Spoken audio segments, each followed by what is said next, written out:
kemampuan kita, kualitas pembelajaran kita di PAUD ya.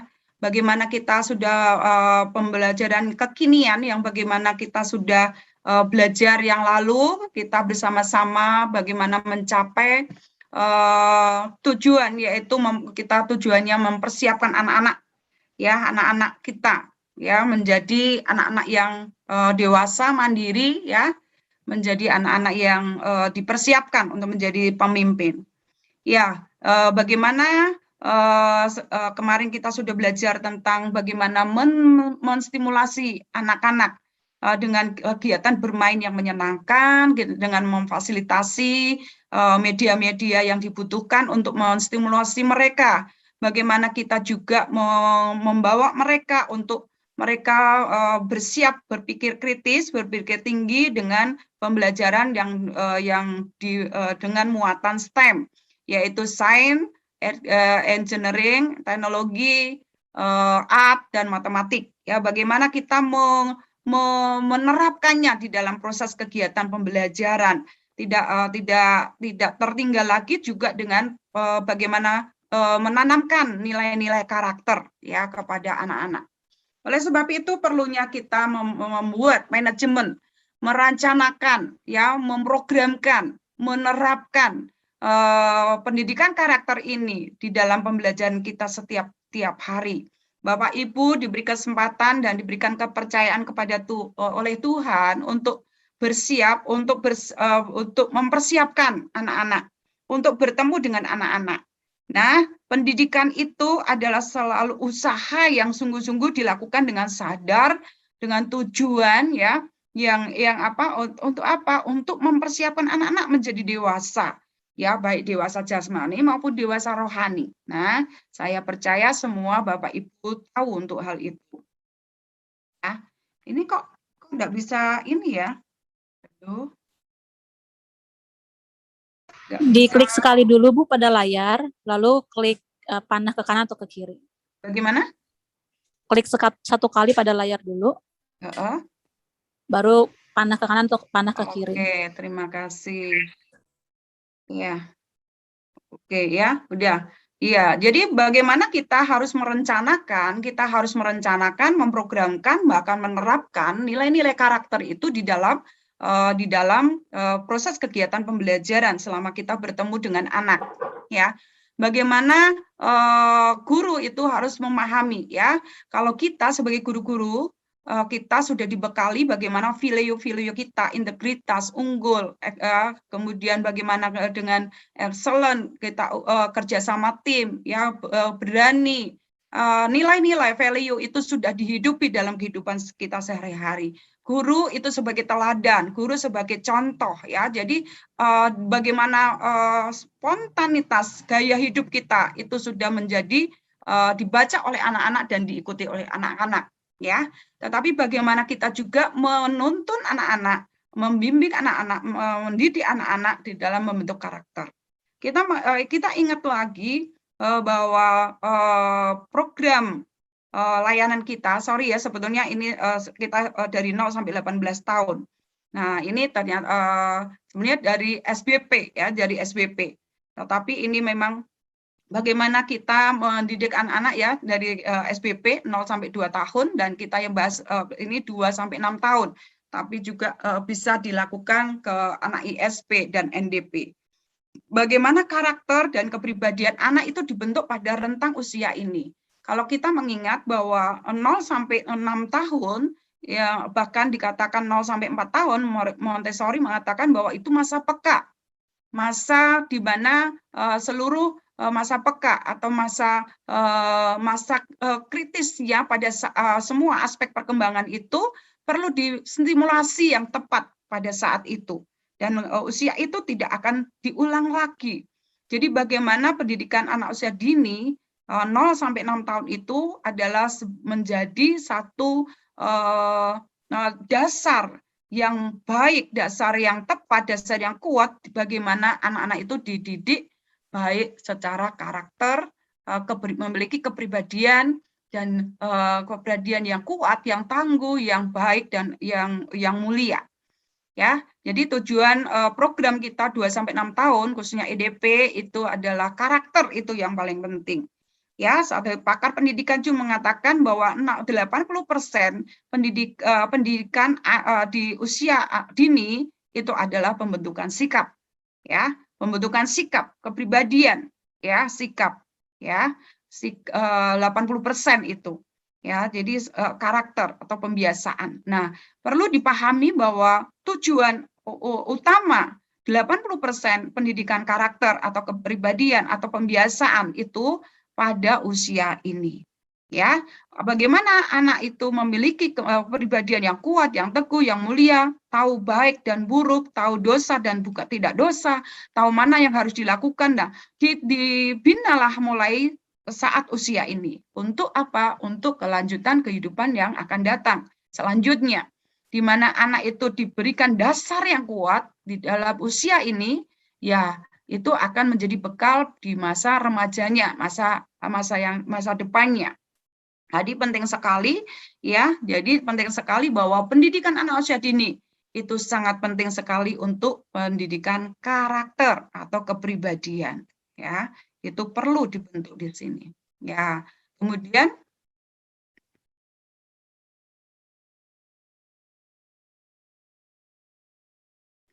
kemudian apa indikator karakter apa yang kita harapkan, ya karakter anak menunjukkan kejujuran, tanggung jawab dan murah hati. Ini menurut indikator karakter yang ada di milestone usia program ini, ya. Tetapi karakter-karakter yang lain juga perlu ditanamkan. Anak itu benar-benar menjadi anak yang jujur, tahu apa yang harus dilakukan, ya, bertanggung jawab diri sendiri, bertanggung jawab untuk diri sendiri, yang murah hati, peduli dengan orang lain. Dan kemudian supaya diharapkan bahwa supaya anak dapat mempraktekkan dalam kehidupannya sehari-hari, ya, anak bisa bersosialisasi dengan temannya dan menghargai orang tuanya, ya. Bagaimana anak bisa berinisiatif untuk menolong temannya, ya. Jadi bagaimana mengajarkan peduli, memiliki karakter baik, karakter jujur, karakter tanggung jawab, karakter murah hati, ya. Bagaimana sikap-sikap baik, ya, sikap-sikap yang kasih itu ditanamkan juga pada saat usia dini, ya, pembentukan karakter. Ya, namun kita dalam karakter yang dimasuk karakter itu apa? Ya. Nah, kita mengingat kembali bahwa selalu ini dari bulan lalu saya mengingatkan bahwa ada 4 kompetensi dan karakter yang dibutuhkan pada abad-abad sekarang ini, yaitu bagaimana kita membimbing anak untuk berpikir kritis, kreatif, komunikatif, dan kolaboratif. Bagaimana anak itu memiliki kompetensi, kemampuan untuk menyelesaikan masalah, ya, dengan kegiatan-kegiatan yang kita lakukan, ya, untuk anak berpikir kritis, anak menjadi kreatif, anak mampu berkomunikasi dengan orang lain, anak mau bekerja sama dengan orang lain, dan memiliki karakter rasa ingin tahu yang besar, inisiatif yang tinggi, gigih, ya, tidak pantang menyerah, kerja keras, dapat menyesuaikan diri dengan kondisi lingkungan dimanapun mereka berada, dan memiliki jiwa kepemimpinan, ya, dan kepekaan akan kepedulian sekitarnya, dan menghormati orang-orang lain. Nah, bagaimana karakter ini dibangun? Karakter ini dibangun pentingnya pada anak usia dini. Ya, karakter-karakter ini perlu dibangun, perlu dipahami dulu oleh guru-gurunya. Ya, guru-gurunya juga harus memiliki kemampuan hal ini, ya, hal yang perlu dicapai gitu. Nah, ini masalah, ya. Nah, apa itu karakter? Nah, karakter adalah satu tabiat atau kebiasaan untuk melakukan bentar, sorry, tutup, untuk melakukan hal yang baik, ya, tabiat atau kebiasaan untuk melakukan hal yang baik. Nilai-nilai karakter adalah sikap dan perilaku. Bagaimana anak memiliki sikap dan perilaku yang didasarkan pada norma-norma atau nilai yang berlaku di masyarakat dan mencapai aspek apa? aspek spiritual, personal atau kepribadian, aspek sosial, dan aspek lingkungan. Bagaimana nilai-nilai sopan santun, nilai-nilai menghargai orang, sikap perilaku itu yang baik, yang sesuai dengan norma-norma yang ada. Itu nilai-nilai karakter. Begitu juga norma-norma apa? Firman Tuhan, mungkin kebenaran-kebenaran firman Tuhan. Itu nilai-nilai apa yang perlu ditanamkan. Saya percaya Bapak Ibu semua sudah memahami untuk hal ini. Nah, kemudian pendidikan karakter itu adalah apa? Adalah suatu upaya menanamkan nilai-nilai. Upaya itu usaha yang dilakukan oleh setiap guru-guru yang Tuhan percayakan. Upaya menanamkan nilai-nilai karakter kepada anak didik yang Tuhan percayakan kepada kita. Ya, meliputi apa? Pengetahuan, anak tahu, anak sadar, anak ada kemauan, ada tindakan untuk melaksanakan hal-hal yang baik, yang sesuai dengan firman Tuhan, yang sesuai dengan perintah-perintah Tuhan, gitu ya. Bagaimana nilai-nilai itu yang bagaimana kita harus lakukan kepada Tuhan, kepada diri sendiri, kepada lingkungan sekitar, ya, supaya anak-anak itu betul-betul menjadi anak yang baik, yang taat kepada Tuhan dan mengasihi Tuhan dan mengasihi sesama. Saya percaya Bapak Ibu bisa menyimpulkan hal ini. Nah, itu jadi harus ada upaya, diupayakan, dirancangkan, diprogramkan, ya, diterapkan, ya. Jadi betul-betul diupayakan itu disengaja, ya, perlu dipikirkan, gitu ya. Jangan itulah perlunya kita mengatur, kita merancangkan, kita merencanakan, memprogramkan, ya khususnya di dalam kehidupan anak sehari-hari selalu ketemu. Nah, ruang lingkup pendidikan karakter di karakter mulai tahun 2018 sejak pemerintah Jokowi itu menerapkan bahwa pendidikan karakter bangsa. Bagaimana anak itu diharapkan memiliki kecerdasan, ya, kecerdasan dalam apa? Di dalam cerdas hati, ya, olah hati atau cerdas spiritual, cerdas emosional dan sosial, cerdas intelektual dan cerdas kinestetik, ya. Dengan kata lain dengan olah hati, olah kalbu, ya, bagaimana olah hati, olah kalbu, olah rasa, olah pikir dan olahraga. Nah, untuk kecerdasan ini diharapkan dari sejak pendidikan anak usia dini. Ya, dari sejak usia dini itu adalah awal dari pendidikan karakter. Ya, cerdas pikir atau olah pikir, cerdas intelektual. Bagaimana anak itu memiliki kecerdasan mandiri, mampu melakukan diri sendiri, kritis, kreatif, imajinatif, inovatif, memiliki rasa ingin tahu yang besar, produktif dan mengenali ilmu teknologi. Ya, itu cerdas olah pikir, cerdas intelektual, ya. Kemudian cerdas spiritual. Yang pertama mestinya cerdas spiritual, ya. Bagaimana anak itu memiliki beriman, percaya kepada Tuhan. Ya, bagaimana kita mengajarkan tentang Tuhan, mengenalkan Tuhan itu siapa, ya. Tuhan itu siapa? Bagaimana sifat-sifat Tuhan? Apa yang kita harus lakukan untuk Tuhan, ya. Jadi dengan kata lain iman, bertakwa, memiliki akhlak mulia, budi pekerti yang baik, ya, memiliki pribadi yang unggul, jujur, tanggung jawab, berempati, pantang menyerah. Nah, itu termasuk cerdas spiritual. Sebagai rasa ucapan syukur kepada Tuhan, apa yang harus dilakukan. Nah, ini perlu dipahami. Guru-gurunya perlu memahami hal ini. Kemudian cerdas sosial dan emosional atau olah rasa. Bagaimana anak-anak memiliki kemampuan ramah, ya, ramah, saling menghargai, peduli, suka menolong, mau bergotong royong, membantu yang lain, ya, mengasihi seni, budaya, demokrasi, bersimpati, empati, toleransi. Nah, bagaimana cerdas sosial ini ditanamkan sejak usia dini? Ya, kemudian cerdas kinestetik atau olahraga. Bagaimana anak itu memiliki sehat fisiknya. Pastinya tentu juga ada bantuan makanan bertambahan, makanan bergizi, makanan sehat, ya. Nah, supaya badannya sehat, ya, berdaya tahan kuat, ya, apalagi musim pandemi ini. Apa yang perlu kita lakukan untuk supaya anak memiliki kecerdasan kinestetik atau olahraga, ya, sigap, terampil, terengginas, orang Jawa bilang ya, semangat gitu ya, ceria, gigih, ya. Nah, kecerdasan ini perlu dibangun ya dalam pergaulan antara guru dengan anak di sekolah dan juga di rumah, ya. Bagaimana terus dilanjutkan di rumah. Nah, cerdas olah pikir, olah hati, olah rasa, olahraga, ya, cerdas intelektual, cerdas spiritual, sosial, emosional, kinestetik itu merupakan satu karakter yang perlu dibangun sejak dini. Ya, bagaimana kita menerapkannya? Nah, selama pergaulan kita dengan anak-anak kita, ya. Nah, itu perlu dicamkan. Guru sebagai teladan, ya.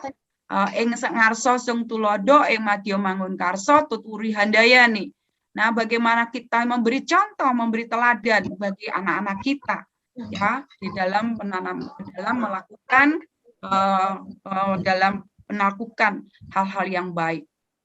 Nah, bagaimana kita melakukannya dengan metode bagaimana kita menanamkan sehari-hari, ya, hari-hari dalam kehidupan sehari-hari, dalam pertemuan kita, dalam pergaulan kita dengan anak-anak, ya, baik dengan guru, orang tua juga. Bagaimana orang dewasa selama bergaul dengan anak-anak itulah pendidikan karakter, ya, di situ.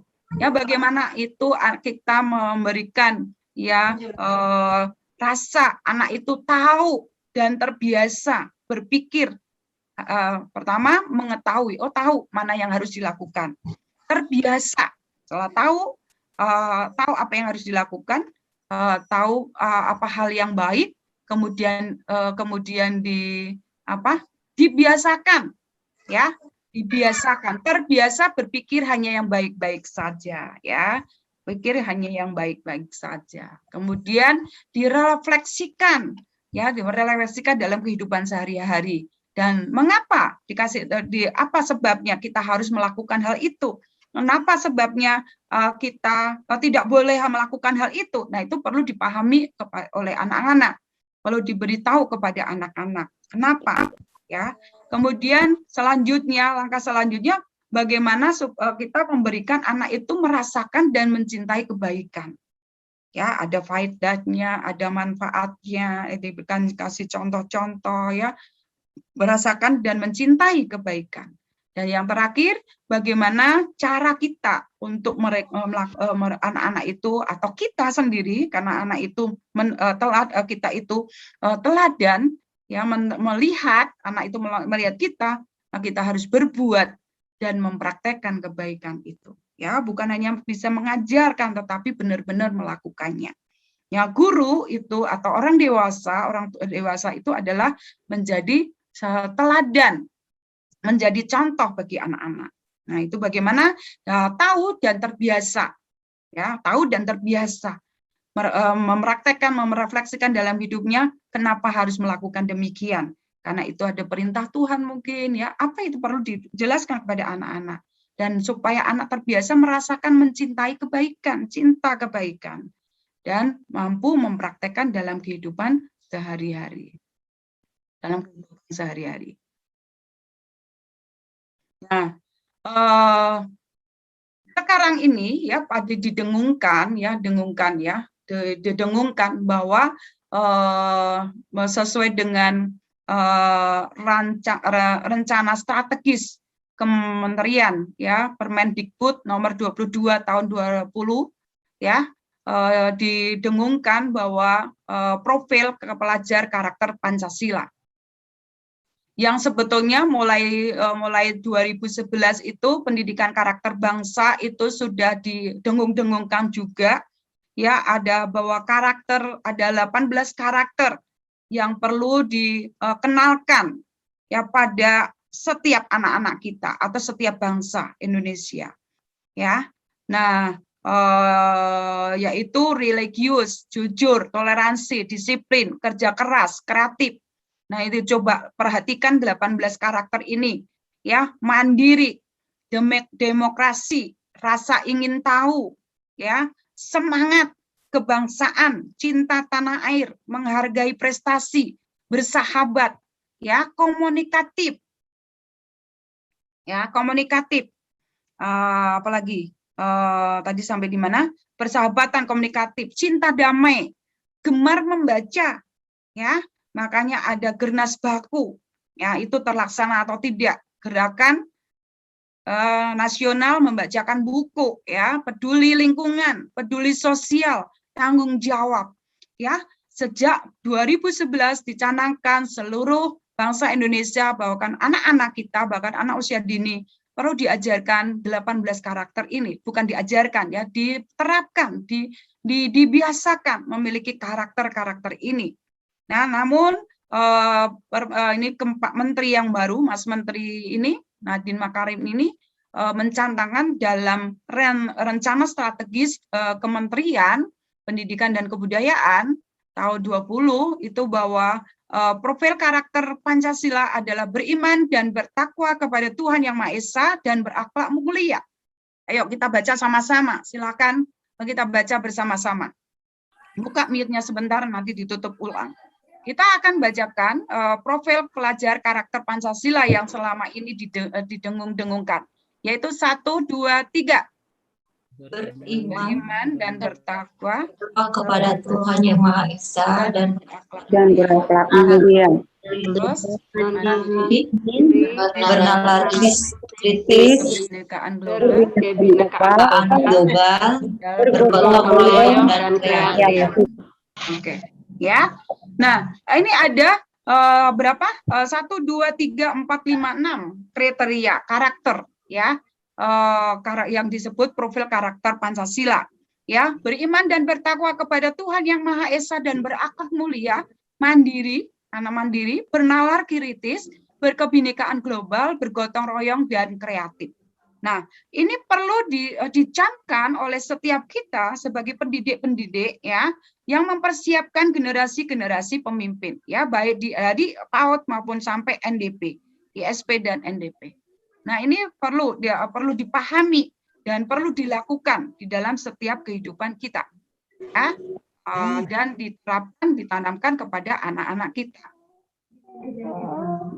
Nah, apa deskripsinya yang lain ini banyak sekali, ya. Nanti saya cepat saja, nanti bisa dibaca, saya materi nanti akan di-share, ya. Nah, bagaimana tadi 18 karakter itu sampai sekarang pun perlu juga ditanamkan selain tadi yang sudah disimpulkan untuk menjadi profil karakter Pancasila, ya. Religius, sikapnya kepada Tuhan itu bagaimana. Nah, ini sejak kita harus fokus kita juga bukan hanya sekedar proses pembelajaran yang hari-hari rutin aja dilakukan, tetapi kita harus fokus juga bagaimana kita mengenalkan Tuhan di dalam kehidupan anak kepada anak-anak, ya, siapa Tuhan itu, ya, menyesuaikanlah bagaimana siapa Tuhan itu, bagaimana sifat-sifat Tuhan itu siapa dan seterusnya, sehingga sehingga anak itu kenal sama Tuhan. Kejujuran itu bagaimana perilaku jujur itu perlu ditanamkan. Toleransi sejak dini kita tanamkan. Disiplin, ya, disiplin bagaimana sikap disiplin sudah diajarkan sejak dini. Kerja keras, ya, kerja keras, tidak pantang menyerah, tidak ogah-ogahan, kreatif, ya, mandiri, ya, mampu melakukan sendiri, tidak bergantung pada orang lain. Ya, bagaimana kegiatan pembelajaran itu di PAUD itu tidak pada hasilnya, tetapi pada prosesnya. Ya, tadi pada prosesnya. Nah, yang penting anak itu memiliki sikap perilaku yang tidak bergantung pada orang lain. Nah, sejak dini. Nah, bagaimana sekarang proses kegiatan pembelajaran kita itu juga berpusat pada anak yang memberi kesempatan pada anak mengambil keputusan sendiri, ya. Demokratis, ya, rasa ingin tahu, ya. Terus bagaimana memotivasi anak, memberikan provokasi kepada anak untuk memiliki rasa ingin tahu, ya. Entah itu bermain kemarin dengan luspat dan apapun, ya. Bagaimana kita membangun rasa ingin tahu anak. Semangat kebangsaan, cinta tanah air ditanamkan sejak sekarang, ya, sejak dini, ya. Menghargai prestasi, makanya ada penghargaan, kata-kata penguatan, ya, supaya memiliki merasa berguna, ya, menghargai prestasi orang lain maupun menghargai prestasi orang lain atau perlu dihargai, ya. Bersahabat, ya, bersahabat, ya, cinta damai, ya, gemar membaca. Nah, bagaimana hal-hal ini bisa dilakukan oleh anak-anak? Ya, gemar membaca, cinta damai, peduli lingkungan, kepedulian, empati, rasa empati kata dia, tanggung jawab, ya, dan peduli di sekitarnya. Nah, itu sebenarnya 18 karakter di dalam penguatan pendidikan karakter itu selalu didengung-dengungkan juga bagaimana hal ini dilaksanakan pada setiap keluarga, ya, setiap anak-anak. Nah, profil pelajar Pancasila yang tadi apa saja tadi? Ya, beriman dan bertakwa kepada Tuhan Yang Maha Esa, berakhlak mulia, berkebinekaan global, bergotong royong, mandiri, beranalitis dan kreatif. Nah, itu profil pelajar Pancasila, ya. Jadi suatu perwujudan pelajar Indonesia sebagai pelajar sepanjang hayat. Jadi yang dimaksud pelajar itu bukan hanya mahasiswa, bukan mahasiswa yang sedang kuliah itu, tetapi seluruh bangsa Indonesia, ya, dengan kita belajar sepanjang hayat, ya. Kalau kita sudah pernah dengar bahwa kita kapan sampai kita belajar, yaitu belajar sepanjang hayat, ya, lifelong education, ya, bagaimana kita belajar sepanjang hayat, ya, kita belajar terus belajar. Guru TK yang sudah S1 mungkin bahkan udah S2 bahkan mungkin, ya, tetap harus kita belajar. Siapapun kita belajar. Sikap semua kita yang ada di sini yang memiliki sikap mau belajar, maka itulah disebut profil pelajar Pancasila. Itu profil pelajar Pancasila adalah suatu upaya atau perwujudan, ya, sebagai pelajar sepanjang hayat. Kita memang perlu belajar, makanya kenapa ada pembekalan ini, ikut. Ya, memang perlu kita belajar sesuatu. Belajar itu perlu penerapan, perlu pengalaman, perlu dialami, perlu direalisasikan di dalam setiap kehidupan kita. Jangan sampai hanya mendengar, kemudian sudah selesai.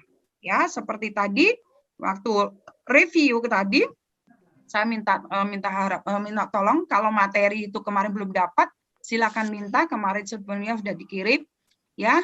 Jadi boleh dipelajari ulang, jadi bisa diterapkan, jangan hanya karena mengikuti saja, mendengar saja, tapi tidak dilakukan, ya.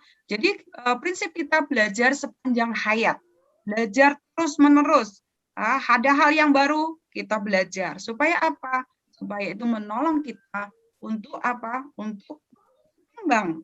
Ya, supaya apa yang Tuhan percayakan kita itu seperti talenta yang Tuhan percayakan pada kita dikembangkan.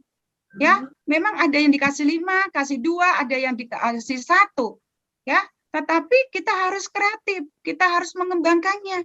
Kalau kita seperti seperti yang dikasih talenta cuma 1 dan dipendam, ya itu Tuhan yang tidak suka.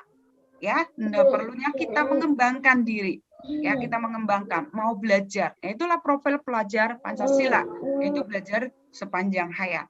Ya, bagaimana profil pelajar Pancasila itu ada di setiap kita semua. Guru-guru TK Pesat, walaupun di desa, jangan sampai ketinggalan. Ya, tidak ketinggalan. Tetapi bagaimana kita membawa lembaga-lembaga kita, sekolah-sekolah kita yang dimanapun di desa sekalipun, tetap kita mau maju, ya, seperti maju, Indonesia maju, supaya kita lebih maju, setahap demi setahap, tahun demi tahun semakin maju, baik kuantitas maupun kualitas. Nah, itu yang perlu saya himbaukan untuk teman-teman, untuk kita belajar. Tadi ada yang ikut pelatihan, itu udah baik, tapi coba dicobakan. Ada kesempatan dipraktekkan, ya, ada pelatihan, ada belajar dipraktekkan.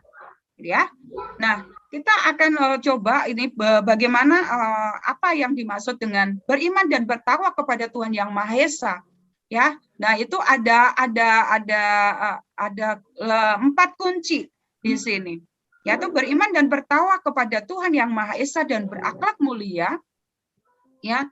Bagaimana kita menerapkan pemahaman kepada anak-anak itu tentang sifat-sifat Tuhan, ya. Jadi teman-teman, saya percaya teman-teman paham juga apa yang harus dikenalkan kepada anak-anak kita, ya, sejak dini ini, mengenalkan Tuhan sebagai Tuhan dan Pencipta kita semua, menciptakan langit dan bumi, dan kasih Tuhan itu yang maha kasih, maha pengampun, maha adanya, maha baik, dan seterusnya. Kenalkan kepada Tuhan.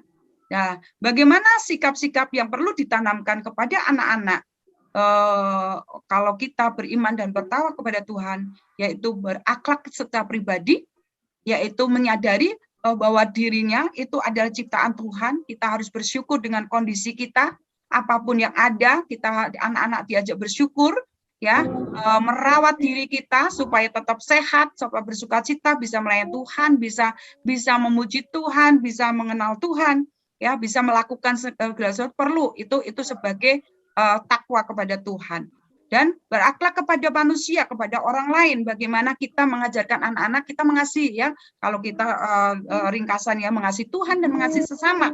Nah, itu perlu dipraktekkan di dalam kehidupan anak-anak, ya. Kemudian berakhlak kepada alam, bagaimana kita merawat alam, merawat lingkungan, itu merupakan sebagai bertakwa kepada Tuhan. Dan kepada cinta tanah air, cinta bangsa ke tanah kelahiran, desa kelahiran, itu adalah merupakan sebagai takwa kepada Tuhan yang Maha Esa. Gitu, ya. Nah, kemudian selanjutnya berbineka global. Bagaimana supaya kita semua bangsa Indonesia itu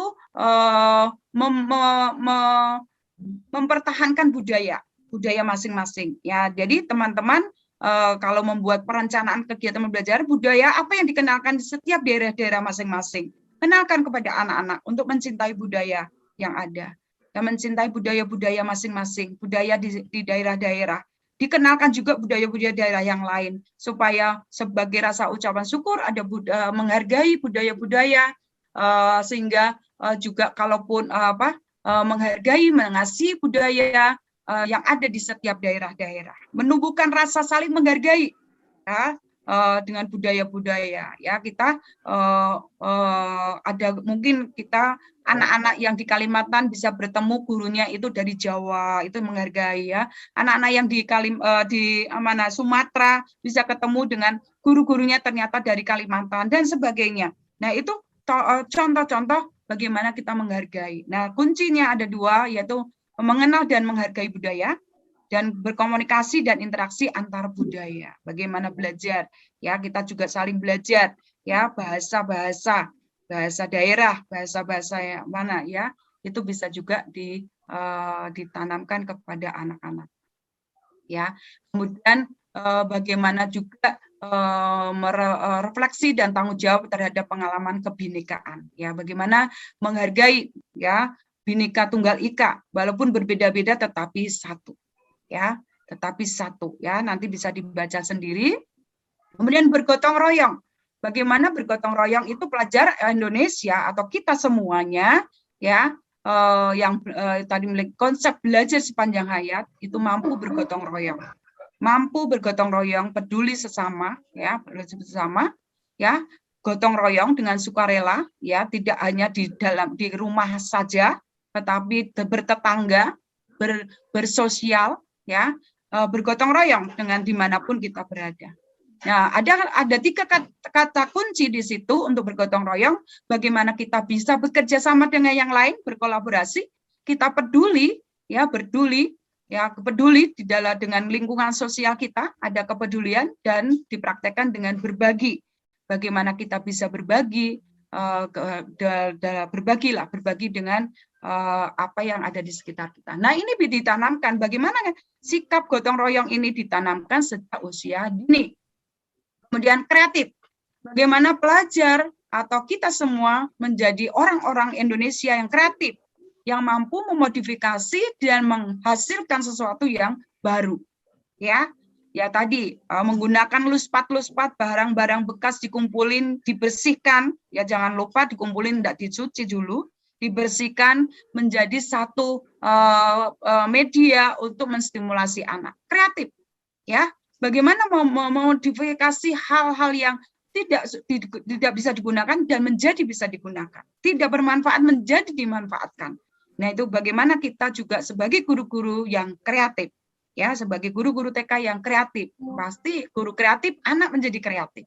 Ada 2 kata kunci, yaitu menghasilkan gagasan yang asli dari gagasan sendiri. Boleh ciptakan lagu, menciptakan syair, ya, menciptakan media-media, alat-alat peraga, kreativitas, apa yang perlu diperlukan oleh guru, menghias ruangan, yang memodifikasi ruang kelas sehingga menarik, menyenangkan anak, itu suatu kreativitas yang diperlukan, ya. Jangan dari bertahun-tahun TK-nya begitu saja, ya. Misalnya ada meja, kursi, lemari atau apa yang sudah lama dicat, sudah 5 tahun, 6 tahun lalu tidak dicat. Ya, programkan itu. Bagaimana kreatif memodifikasi supaya terlihat menarik lagi, ya. Nah, itu perlu kreativitas, ya, menghasilkan gagasan, ya, menghasilkan gagasan yang baru, menghasilkan karya dan tindakan yang baru dari diri setiap kita. Sungguh luar biasa, ya. Yang lalu sudah terlihat, ya, teman-teman itu kreatif semua, ya, waktu ada lomba itu, ya, bukan hanya sekedar lomba. Mari setiap hari buatlah kreatif di dalam mengajar, kreatif di dalam mengelola kelas, kreatif di dalam mengorganisasikan kelas, mengelola lembaga yang Tuhan percayakan, ya, sehingga menjadi sekolah yang contohan, yang menginspirasi TK-TK yang lain. Sungguh luar biasa. Dan kemudian mandiri. Bagaimana kita sebagai bangsa Indonesia, bagi guru-guru TK Pesat juga memiliki jiwa kemandirian, ya, mandiri, yaitu yang bertanggung jawab atas proses dan hasil belajar mandiri. Jadi ya, kalaupun tadi mungkin bisa belajar sendiri. Sekarang itu banyak di Google, banyak sumber-sumber pembelajaran. Mari belajar mandiri, ikut belajar mandiri, baca apa saja yang dibutuhkan, ya. Boleh lihat di Google itu banyak, di grup-grup juga, di media, di apa saja yang kita akan cari itu dapat. Kita belajar mandiri, ya. Di situ bagaimana ada 2 kata kunci, yaitu kesadaran akan diri yang situasi yang dihadapi, menyadari, oh sekarang itu memang, ya, saya memang kadang saya juga belajar, oh enggak bisa, ya, itu menggunakan HP atau menggunakan aplikasi-aplikasi apa yang enggak bisa, ya bisa tanya. Yang sadar, karena sadar apakah dirinya enggak bisa, ya perlu belajar mandiri, ya. Bagaimana juga mampu mengatur pikiran, perasaan, dan perilaku dirinya untuk mencapai satu tujuan belajar. Jadi bagaimana kita sebagai guru-guru yang ada perjuangan untuk menyadari diri kita sendiri, kondisi kita sekarang ini bagaimana. Kalau memang kita merasa terlambat, kita merasa ketinggalan, mari kita lari, kita maju ke depan, ya. Kita ada upaya dari diri sendiri, ya, dari diri, ya. Kita belajar apa yang bisa. Itu namanya mandiri, ya. Pelajar yang mandiri, ya, bertanggung jawab diri sendiri, ya, dengan apa yang sudah Tuhan percayakan. Kemudian bernalar kritis. Bagaimana kita bisa juga bernalar kritis, mampu memecahkan masalah, ya, mampu berpikir kritis, ya, melihat dulu informasi-informasi yang kita dapat, kita analisa, kita evaluasi, kita refleksi benar atau tidak, baru kita mengambil kesimpulan. Ya, bagaimana kita bisa bernalar kritis, tidak cepat. Tuhan berkata juga, bagaimana firman Tuhan mengatakan, hendaklah kita cepat mendengar, lambat untuk berkata-kata. Ya, jangan cepat mengambil kesimpulan. Kita belajar sesuatu dulu, bernalar kritis, ya. Di sini ada 3 kata kunci, ya, memperoleh dan memproses informasi atau gagasan yang kita terima, menganalisa dulu, dievaluasi dulu, direfleksi dulu, benar atau salah, dan baru mengambil kesimpulan, ya. Ya, jadi hal-hal itu, ya. Jadi apapun informasi yang kita dapat, baik di kelas setiap hari maupun masalah-masalah dengan tim, maupun apapun yang kita terima informasi itu, dipelajari baik-baik, dianalisa, direfleksi, dievaluasi dulu, benar atau tidak. Nah, itulah namanya belajar bernalar kritis, ya. Nah, begitu juga bagaimana kita menerapkan dalam kegiatan pembelajaran pada anak-anak supaya membangun anak-anak ini memiliki kemampuan untuk bernalar kritis. Nah, ini perlu juga praktek baik, ya, praktek yang perlu dipraktekkan. Nah, teman-teman, ya, jadi itu tadi profil-profil pembelajaran karakter Pancasila, ya. Bagaimana kita sebagai guru-guru PAUD, pesat, ya, guru-guru TK, pembina FC tidak ketinggalan dalam hal ini. Ya, bisa juga diterapkan bukan hanya di PAUD, tetapi juga di ISP dan NDP. Bagaimana proses pembelajaran yang sudah kita terima, ya, hendaklah kegiatan pembelajaran di PAUD setiap hari kita lakukan bermuatan STEM, yaitu menolong anak untuk bagaimana anak berpikir kritis, belajar dengan sains, tahu sebab akibatnya, dengan tahu teknologi, ya, tahu engineering, bagaimana merekayasa, membuatnya segala sesuatu, bagaimana kemampuan seninya dan matematikanya, ya. Dan jangan lupa juga ditambahkan literasi dasar, ya, literasi yang juga ada, ya, literasi dikenalkan juga. Nah, kemudian kegiatan itu ada dalam setiap aspek perkembangan yang kita capai, yaitu nilai agama moral, bahasa, kognitif, fisik motorik, dan seni, dan fisik motorik.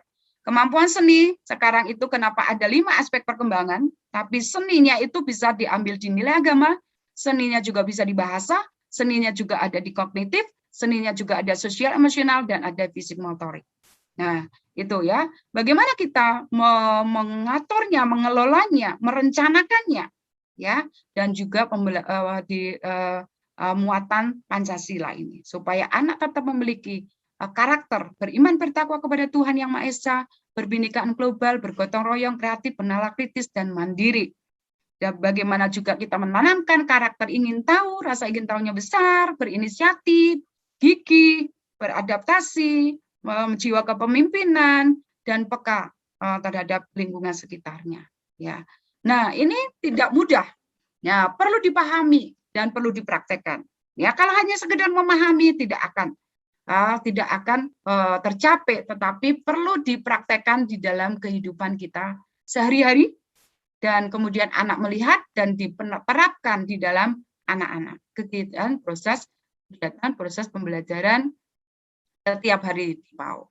Nah, berdasarkan eksplorasi anak dalam belajar seraya bermain, kita belajarkan seraya bermain. Kita menggunakan pendekatan BCCT, bermain di setiap sentra, bermain di rumah. Di rumah pun itu adalah sentra main. Jadi tadi masih ada yang menganggap bahwa dia karena belajar masih di rumah jadi belum maksimal. Saya tidak tahu ukurannya bagaimana, ya. Tetapi coba upayakan di rumah pun capaian-capaian yang akan kita capai itu tercapai, ya. Belajar dari rumah pun itu tercapai, ya. Jadi sekarang pertanyaan kita, dalam proses kegiatan pembelajaran di PAUD, apakah anak didik sudah memiliki profil pelajar Pancasila yang rasa belajar Pancasila itu tadi, ya, yaitu belajar sepanjang hayat, mau belajar, yaitu beriman bertakwa kepada Tuhan Yang Maha Esa setiap hari selalu, ya, dan berakhlak mulia, berbhinneka global, bergotong royong, kreatif, bernalar kritis, dan mandiri. Nah, nanti yang kita perlu mengoreksi, ya, bagaimana menstimulasi anak, memberikan dukungan atau pijakan-pijakan. Kita ada pijakan atau scaffolding. Sebelum bermain, saat bermain, setelah bermain, pijakan lingkungan, sebelum bermain, saat bermain, dan setelah bermain. Dukungan-dukungan guru itu, apakah sudah ada karakter-karakter itu ditanamkan di dalam proses kegiatan pembelajaran. Nah, itu yang mungkin sering terlewatkan. Oleh sebab itu, guru harus merangkum dulu di dalam semua benak guru, sehingga di dalam proses kegiatan belajar mengajar anak ini, kegiatan bermain anak, guru bisa memberikan dukungan untuk menanamkan nilai-nilai karakter. Ya. Nah, itu pertanyaan. Ya. Kemudian, apakah dalam pembelajaran belajar melalui bermain, itu ada unsur STEM-nya, apakah mengandung juga muatan sains, teknologi, anak memakai teknologi, adakah anak melakukan rekayasa atau engineering, adakah anak bermain yang mengandung konten seni, adakah anak bermain yang mengandung konten matematik, ya.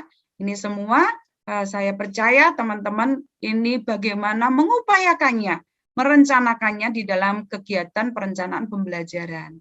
Coba di rumah maupun di sekolah. Saya percaya semua di rumah pun bisa dilakukan ini, ya.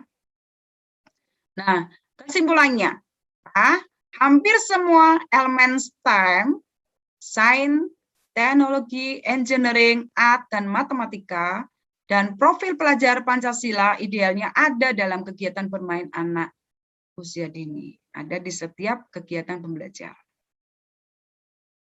Ya, saat anak bermain main angka, ya, karakter apa yang bisa diberikan stimulasi di sini, diterapkan di sini. Sedang main apapun, nah itu tergantung guru, tergantung orang dewasa, tergantung dukungan-dukungan atau pijakan-pijakan tadi yang kita lakukan saat anak bermain. Jadi penerapan pembelajaran kita, karakter itu bukan hanya sekedar di awal aja, tetapi di seluruh proses kegiatan pembelajaran dari awal sampai pada akhirnya, dari ketemu sampai pada dari pagi sampai siang hari, itu. Nah, sekarang perlunya manajemen pembelajaran STEM dan karakter pelajar Pancasila di PAUD pada abad 21 ini, pada sekarang ini masuk abad 21, ya, apalagi masa pandemi sudah 2 tahun ini, yang apa yang perlu kita rancangkan, ya, apa yang perlu kita rancangkan di dalam program kita, baik rutin maupun non rutin, baik program tahunan, bulanan, mingguan maupun harian. Nah, itu perlunya guru atau kepala sekolah atau semua pembina-pembina FG ini memikirkan untuk hal itu.